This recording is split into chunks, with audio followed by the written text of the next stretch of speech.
O aquecimento é fundamental para qualquer tipo de atividade física e na dança não é diferente. Durante ele, a frequência cardíaca é alterada, a respiração é acelerada, a temperatura corporal sobe, além de lubrificar todas as nossas articulações. Hoje eu vou te falar de um aquecimento em especial, que é chamado de aquecimento dinâmico.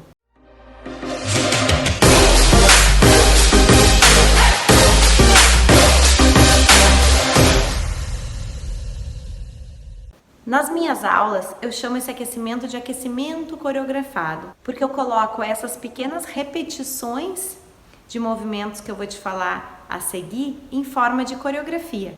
Mas afinal, o que é um aquecimento do tipo dinâmico? O aquecimento do tipo dinâmico são movimentos específicos similares ao que tu vai praticar depois na tua parte principal da aula, no meu caso, na coreografia.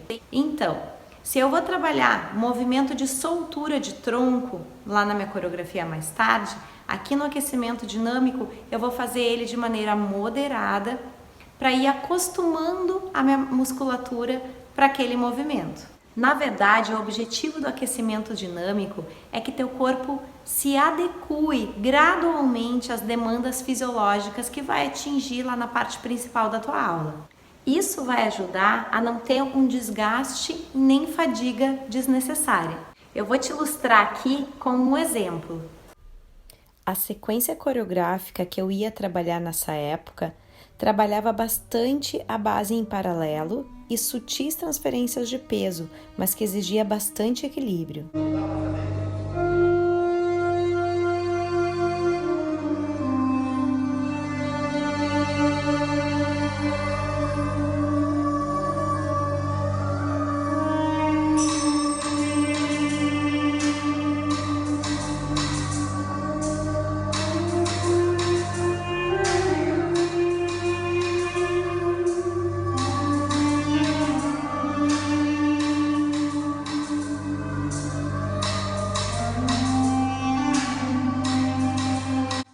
Possuía movimentação de tronco tanto com bastante amplitude como com movimentos de soltura.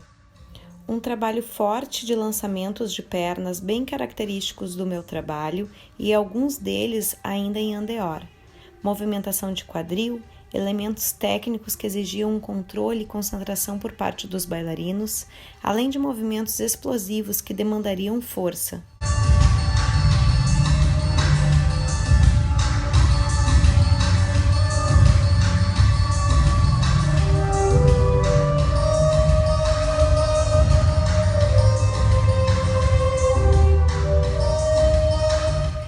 Então, eu desenvolvi um aquecimento coreografado em especial para essa sequência que eu iria trabalhar durante um bom tempo. Ele premeditava os movimentos que eu ia usar e eu repetia ele basicamente todos os dias iguais. Eu só mudava o final do aquecimento coreografado, em que cada dia eu acrescentava um pedacinho do que iria exigir mais do bailarino naquele dia. Por exemplo, se um dia eu trabalharia mais a titis, rolos em que eu precisaria bastante da coluna, layout e movimentos desse tipo, eu precisava trabalhar bastante a hiperextensão do quadril deles, além de força abdominal para compensar. Então, no final do exercício, era isso que eu trabalhava aquele dia. Então, eles sabiam, eles tinham um combo que eles faziam sempre. Antes deles começarem esse combo, eu já dizia o que vinha a seguir, que era parte daquele dia, que era um pouquinho diferente. Lembrando para vocês que esse aquecimento de forma dinâmica é só um pedacinho da minha aula. Então, numa aula que tem 5 partes, esse é só um pedacinho. Então, todo o resto do trabalho é feito durante todas as partes da aula. Aqui eu estou te falando do aquecimento dinâmico.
palco mais tarde?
Então, gente, esse foi mais um vídeo para contribuir com vocês um pouco aí dos meus 20 e poucos anos de prática e estudos na dança jazz. Qualquer dúvida que vocês tenham, pode me chamar em inbox que eu vou responder com o maior prazer.